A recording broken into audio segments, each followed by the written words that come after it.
Inverter AC, நான் inverter AC. புதுசா AC வாங்க போறப்ப இந்த ரெண்டு வார்த்தையும் நம்மள ரொம்பவே குழப்பம். இதுல எது நம்ம வீட்டுக்கு நல்லது? வாங்க இந்த குழப்பத்தை இன்னைக்கு ரொம்ப சிம்பிளா தீர்த்திடலாம். ஆமா, நீங்க புதுசா ஒரு ஏசி வாங்கலான்னு ஒரு கடைக்கு போனீங்கன்னு வைங்க, அவங்க இன்வெர்ட்டர், நான் இன்வெர்ட்டர்னு ஏகப்பட்ட டெக்னிக்கல் விஷயமெல்லாம் சொல்லி நம்மள இன்னும் குழப்பிடுவாங்க. இதுல எது நம்ம வீட்டுக்கு செட் ஆகும், எது நம்ம பாக்கெட்டுக்கு செட் ஆகும்னு யோசிக்கிறதே ஒரு பெரிய வேலையா இருக்கும் இல்லையா? ஆனா கவலையே வேணாம். இன்னைக்கு ஒரு 5 சிம்பிளான விஷயங்களை வச்சு இந்த ரெண்டு ஏசிக்கும் என்ன வித்தியாசம், உங்க தேவைக்கு எது கரெக்டா இருக்கும்னு நாமளே ஒரு முடிவுக்கு வரப்போறோம். ரெடியா? முதல்ல நாம கேட்க வேண்டிய கேள்வி ஒன்னே ஒண்ணுதான். ஏசி வாங்கும்போது ஆரம்பத்துல பணத்தை மிச்சப்படுத்தணுமா இல்ல வருஷம் முழுக்க கரண்ட் பில்ல மிச்சப்படுத்தணுமா? இந்த ஒரு கேள்விக்குள்ளதான் இன்வெர்ட்டருக்கும் நான் இன்வெர்ட்டருக்கும் உள்ள மொத்த வித்தியாசமே அடங்கியிருக்கு. சரி, வாங்க விஷயத்துக்கு வருவோம். இந்த ரெண்டு ஏசிக்கும் நடுவுல இருக்கிற அந்த முக்கியமான டெக்னிக்கல் வித்தியாசம் என்ன? அது வர ஒன்றும் இல்லை, அது ஒரு கம்ப்ரஸர் வேலை செய்யற விதம் தான். ஐயோ, டெக்னிக்கல்னு சொன்னதும் பயப்படாதீங்க, ரொம்ப ரொம்ப சிம்பிளா புரிய வச்சிடுறேன். ஃபர்ஸ்ட், நான் இன்வெர்ட்டர் ஏசி. இது ஒரு ரொம்ப பேசிக்கான டெக்னாலஜி. அதாவது ரூம் கூல் ஆகுற வரைக்கும் ஃபுல் ஸ்பீட்ல ஓடும். தேவையான கூலிங் வந்ததும் டக்குன்னு கம்ப்ளீட்டா ஆஃப் ஆகிடும். திரும்ப ரூம் கொஞ்சம் சூடானதும் மறுபடியும் ஃபுல் ஸ்பீட்ல ஆன் ஆகும். ஆன் ஆஃப், ஆன் ஆஃப், இப்படி தான் இது வேலை செய்யும். ஆனா இன்வெர்டர் ஏசி அப்படி இல்ல. அது ஒரு ஸ்மார்ட் ஏசி. அது ஆன் ஆஃப்னு நிக்காம ரூமோட வெப்பநிலைக்கு ஏத்த மாதிரி அதோட வேகத்தை தானே அட்ஜஸ்ட் பண்ணிக்கும். ஒரு கார் மாதிரி யோசிச்சு பாருங்க. ரோடு காலியா இருந்தா வேகமா போவோம், டிராஃபிக் இருந்தா மெதுவா போவோம் இல்லையா? அதே மாதிரி தான் இதுவும். தேவைக்கேற்ப ஸ்பீடை ஏத்தி குறைச்சிக்கிட்டே இருக்கும். இன்னும் சிம்பிளா சொல்லணும்னா, நான் இன்வெர்ட்டர் ஏசிங்கிறது ஒரு சாதாரண லைட் ஸ்விட்ச் மாதிரி. போட்டா லைட் எரியும், ஆஃப் பண்ணா அணைஞ்சிடும், அவ்வளோதான். ஆனா இன்வெர்ட்டர் ஏசிங்கிறது ஒரு ஃபேன் ரெகுலேட்டர் இல்லாட்டி டிம்மர் ஸ்விட்ச் மாதிரி. நமக்கு எவ்வளோ வெளிச்சம் வேணுமோ இல்ல எவ்வளோ காத்து வேணுமோ அதுக்கேத்த மாதிரி அட்ஜஸ்ட் பண்ணிக்கலாம். இப்ப புரியுதா அந்த வித்தியாசம்? ஓகே, டெக்னிக்கல் சமாச்சாரம் எல்லாம் போதும்.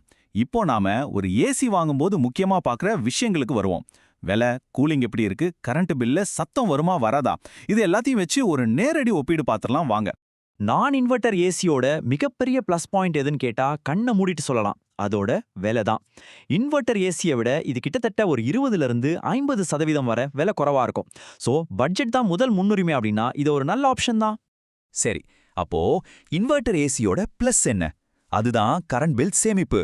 முதல்ல காசு கொஞ்சம் அதிகமா கொடுத்து வாங்கினாலும் லாங் ரன்ல பார்க்கும்போது இது நான் இன்வெர்ட்டர் ஏசியை விட 30% வரைக்கும் கரண்ட் பில்ல மிச்சப்படுத்தும். யோசிச்சு பாருங்க, மாசம் மாசம் நம்ம பில்ல எவ்வளோ பெரிய வித்தியாசம் தெரியும்னு. இப்போ இந்த டேபிளை பாருங்க, ஒரு முழுமையான ஒப்பீடு கிடைக்கும். முதல்ல கூலிங். இன்வெர்ட்டர்ல ஒரு முழுமையான இதமான கூலிங் கிடைக்கும். ஆனா நான் இன்வெர்ட்டர்ல திடீர்னு ஜில்லுன்னு இருக்கும், அப்புறம் ஆஃப் ஆகி வேர்க்க ஆரம்பிக்கும், இப்படி மாறி மாறி இருக்கும். அடுத்தது கரண்ட் பில். நம்ம ஏற்கனவே சொன்ன மாதிரி இன்வெர்ட்டர்ல ரொம்ப கம்மி, நான் இன்வெர்ட்டர்ல அதிகம். சத்தம். இன்வெர்ட்டர் ஏசி ரொம்ப அமைதியா ஓடும், ஆனா நான் இன்வெர்ட்டர் திடீர்னு ஆன் ஆகிற சத்தம் சிலருக்கு டிஸ்டர்பிங்கா இருக்கலாம். அப்புறம் ஆயுட்காலம். இன்வெர்ட்டர் ஏசி ஸ்மூதா ஓடுறதால அதுக்கு தேய்மானம் கம்மி, அதனால லைஃப் அதிகம். கடைசியா விலை. இன்வெர்ட்டர் வாங்குறப்போ காஸ்ட்லி, நான் இன்வெர்ட்டர் வாங்குறப்போ சீப். இது மட்டும் இல்லாம இன்னும் சில விஷயங்கள் இருக்கு. இன்வெர்ட்டர் ஏசி ஆரம்பத்துல ரூமை ரொம்ப வேகமா கூல் பண்ணிடும், அது ஒரு பெரிய பிளஸ்.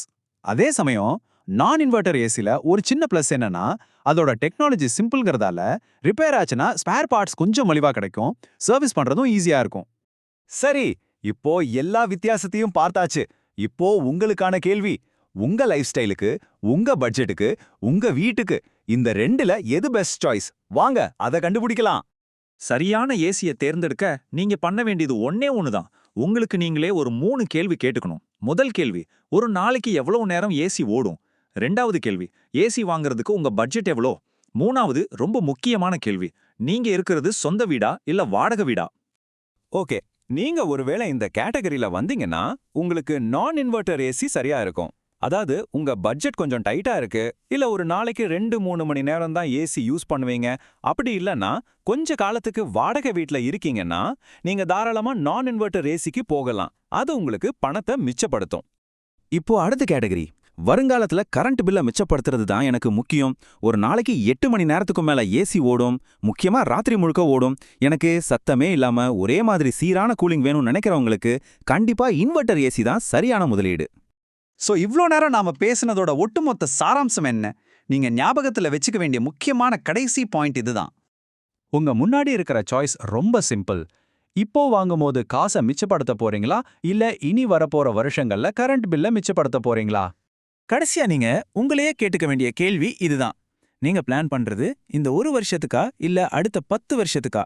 இந்த ஒரு கேள்விக்கு நீங்க சொல்ற பதில் தான் உங்க வீட்டுக்கான சரியான ஏசி. இந்த தகவல் உங்களுக்கு உபயோகமா இருந்திருக்கும்